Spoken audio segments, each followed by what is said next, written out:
Welcome friends. आज के video में हम देखेंगे कंप्यूटर से रिलेटेड प्रश्न जो आपकी एग्जाम में पूछे जाने की बहुत ज़्यादा संभावना है। इस वीडियो में हम पूरा बेस से शुरू से जो जो क्वेश्चन बन सकते हैं कंप्यूटर से वो क्वेश्चन लेके आए हैं ताकि आपके कंप्यूटर से कभी भी एग्जाम में पूछे जाए प्रश्न ना छूटे। तो चलिए मैं इस वीडियो को शुरू करता हूँ। आज का हमारा पहला प्रश्न है, कंप्यूटर के आविष्कारक कौन है? तो ये हैं चार्ल्स बेबेज जी। हमारा अगला प्रश्न है, सबसे पहला कंप्यूटर का नाम क्या था? तो सबसे पहला कंप्यूटर का नाम था एनिक। हमारा अगला प्रश्न है, आधुनिक कंप्यूटर की खोज सर्वप्रथम कब हुई? तो आधुनिक कंप्यूटर की सर्वप्रथम खोज हुई थी 1946 में। हमारा अगला प्रश्न है, कंप्यूटर के क्षेत्र में महान क्रांति कब आई थी? तो यह क्रांति आई थी 1960 में। हमारा अगला प्रश्न है, कंप्यूटर का हिंदी नाम क्या है? तो हिंदी नाम की बात कही जा रही है तो इसका नाम है हिंदी में संगणक। हमारा अगला प्रश्न है, कंप्यूटर साक्षरता दिवस कब मनाया जाता है? तो कंप्यूटर साक्षरता दिवस मनाया जाता है 2 दिसंबर को। हमारा अगला प्रश्न है, सीपीयू का पूर्ण रूप क्या है? तो सीपीयू की पूर्ण रूप क्या है ये? तो यह है सेंट्रल प्रोसेसिंग यूनिट। हमारा अगला प्रश्न है, में से कौन सर्च इंजन नहीं है? तो सर्च इंजन नहीं है की बात कही जा रही है।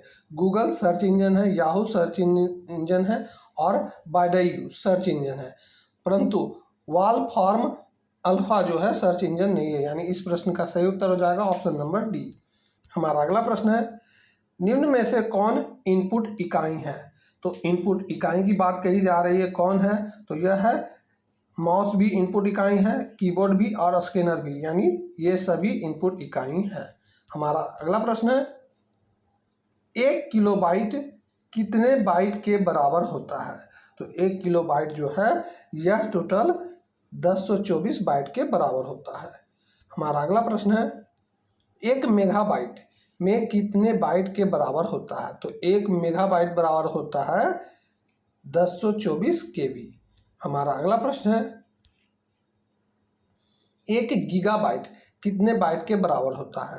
तो 1 गीगाबाइट जो है यह 1024 MB के बराबर होता है। हमारा अगला प्रश्न है, कंप्यूटरों में प्रयुक्त आईसी चिप बनते हैं, किसके बनते हैं आईसी चिप? तो यह सिलिकॉन के बनते हैं। हमारा अगला प्रश्न है, इंटरनेट के पते में मध्य HTTP का सही विस्तृत क्या है? तो HTTP का सही विस्तृत रूप है हाइपर टेक्स्ट ट्रांसफर प्रोटोकॉल। हमारा अगला प्रश्न है, किसी कंप्यूटर के प्रोग्राम में बच्चों द्वारा प्रयुक्त भाषा प्रायः कौन सी होती है? तो वह भाषा होती है लोगो। हमारा अगला प्रश्न है, एक सुहाय निजी कंप्यूटर जो आपकी गोद में रखने लायक छोटा सा होता है क्या कहलाता है? तो यह कहलाता है नोटबुक कंप्यूटर। हमारा अगला प्रश्न है, कोडांतरक एक प्रोग्राम है, वह निम्नलिखित में से किससे प्रोग्राम का रूपांतरण है? तो यह किससे प्रोग्राम का रूपांतरण है? तो यह है कोडांतरण से मशीन तक। हमारा अगला प्रश्न है, मल्टी प्रोसेसिंग होती है, क्या होती है ये आपको बताना है। तो यह होती है एक से अधिक प्रोसेसर द्वारा। हमारा अगला प्रश्न है, निम्नलिखित में से ऑप्टिकल मेमोरी है, कौन ऑप्टिकल मेमोरी है? तो यह है CD रोम। हमारा अगला प्रश्न है, सीपीयू में कंट्रोल मेमोरी और तीसरा कौन सा यूनिट होता है? तो यह होता है अर्थमेटिक लॉजिक। हमारा अगला प्रश्न है, सीपीयू के ALU में होता है, क्या होता है? तो यह होता है रजिस्टर। हमारा अगला प्रश्न है, गणना और तुलना के लिए कंप्यूटर के किस भाग का प्रयोग किया जाता है?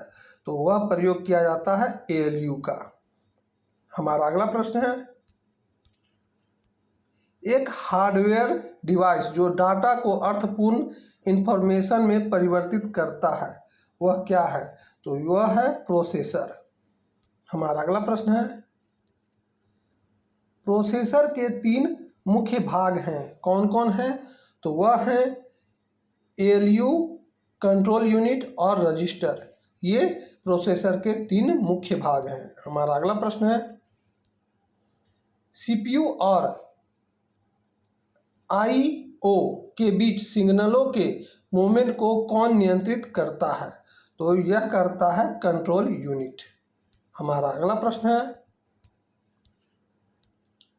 कंप्यूटर के सेंट्रल प्रोसेसिंग यूनिट का फंक्शन है, क्या फंक्शन है? तो यह है गणनाएं और प्रोसेसिंग करता है। हमारा अगला प्रश्न है, निम्नलिखित में से कौन सा कंप्यूटर का बुनियादी कार्य नहीं है? बुनियादी कार्य नहीं है की बात कही जा रही है, तो वह है टेक्स्ट को स्कैन करना, यह बुनियादी कार्य नहीं है। बाकी डाटा प्रोसेसिंग करना यह कार्य है, इनपुट को स्वीकार करना यह भी कार्य है, और डाटा को स्टोर करना यह भी कार्य है, परंतु टेक्स्ट को स्कैन करना यह बुनियादी कार्य नहीं है। हमारा अगला प्रश्न है, परिचालन संपन्न करता है, कौन करता है परिचालन संपन्न? तो यह करता है अर्थमेटिक। हमारा अगला प्रश्न है, कंप्यूटर में अधिकांश प्रोसेसिंग किसमें होती है? तो कंप्यूटर में अधिकांश प्रोसेसिंग सीपीयू में होती है।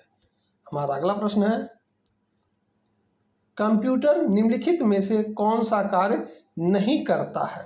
तो कौन सा कार्य नहीं करता है ये बोला गया है, तो प्रोसेसिंग का कार्य कंप्यूटर करता है, इनपुटिंग का कार्य भी कंप्यूटर करता है, आउटपुटिंग का भी कार्य कंप्यूटर करता है, परंतु अंडरस्टैंडिंग का कार्य कंप्यूटर नहीं करता है, यानी कि ऑप्शन बी सही हो जाएगा। हमारा अगला प्रश्न है, प्रमुख मेमोरी किसके समन्वय में से कार्य करती है? तो प्रमुख मेमोरी जो है सीपीयू के समन्वय से कार्य करती है। हमारा अगला प्रश्न है, माइक्रो प्रोसेसर जो कंप्यूटर का मस्तिष्क होता है उसे कहा जाता है, क्या कहा जाता है? तो उसे माइक्रोचिप कहा जाता है। हमारा अगला प्रश्न है,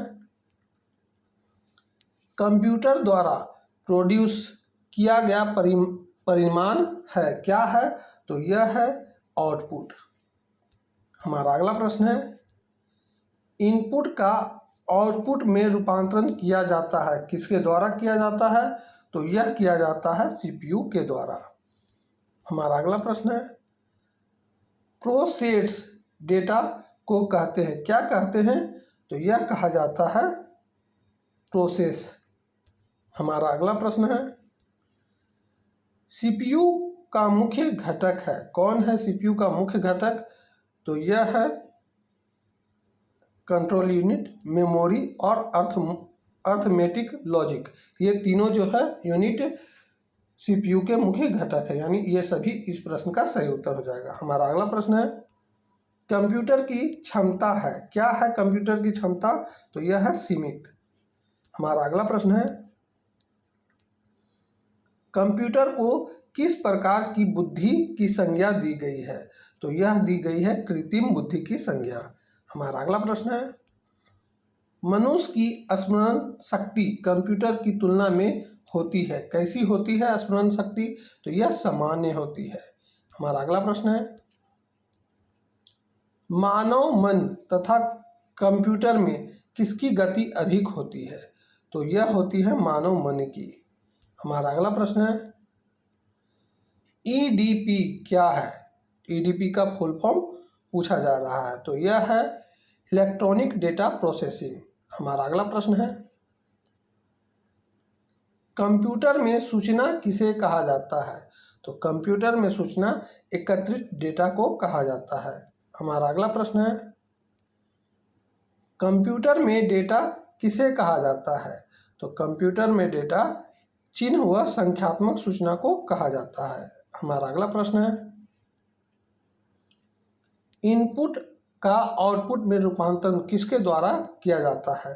तो यह किया जाता है सीपीयू के द्वारा। हमारा अगला प्रश्न है, कंप्यूटर में जाने वाले डेटा को क्या कहते हैं?